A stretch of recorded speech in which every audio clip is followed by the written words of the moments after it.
Good day everyone! For today's video, let's cook sinigang na salmon.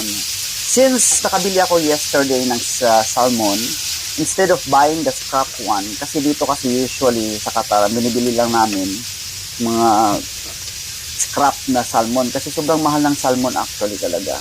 Like, abot siya ng like 70 riyal, 60 riyal, so like 700, 800 pesos. But yesterday actually dapat bibili lang ako ng scrap lang din. But since nakita ko na medyo mura yung salmon, yung buo, so bumili ako ng kalahati kasama yung ulo, tapos sinachop ko na yung mga laman-laman din para separate fried para sa mga bata. And then kasi masarap i-salmon, ang isigang yung ano talaga yung ulo kasi mas malinamnam. And of course, gisata rin ng sibuyas, and I added kamatis because I love kamatis in my sinigang. It added that fusion of flavor. And of course, ground pepper, black pepper, and of course, paprika. I love paprika. Nilagyan ko rin siya ng sinigang, tapos ginigisa ko siya hanggang mag-combine all the ingredients. And then saka ko nilalagay yung ang ating salmon. Ayan, tingnan mo.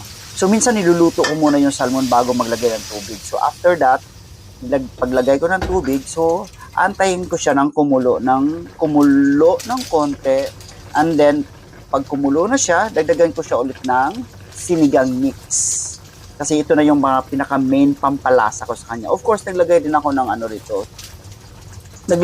of course ng magic sarap para medyo siyang malinamnam siya konti. And of course, it's time to put all our gulay. So medyo minimal lang yung kung ano lang available na gulay nung nilalagay ko. But so far, yesterday, na malingki ako. So, bumili na ako ng talong. And of course, this string beans. So, ito kasing string beans, bumibili lang ako ng by batch. And then, nahati ko siya sa 3 beses. So, yan, para 3 beses ko siyang magamit sa pagluluto. So, this is the first batch of my string beans. Ayan, nalagay na natin. Of course, idadagdag na rin natin ang ating okra. I love okra. So, ever since na bata pa ako, okra yung panlaban namin sa ulam. Especially pag wala kaming ulam, okra is the best. Kasi ano na yan sa likuran namin. Ilalaga mo lang yan, sausaw sa suka. That's it. And of course, ang ating cabbage, yan yung pinakadahon ko, cabbage lang. So, ito na ang ating full sinigang na luto for today. Pakuluan lang natin siya. And after that pagkakulo, so, yan na yung pong overall sinigang natin. So, I think this is it already. I tasted it. Ang sarap niya, malasa, and that's all for today. Thank you. Bye-bye.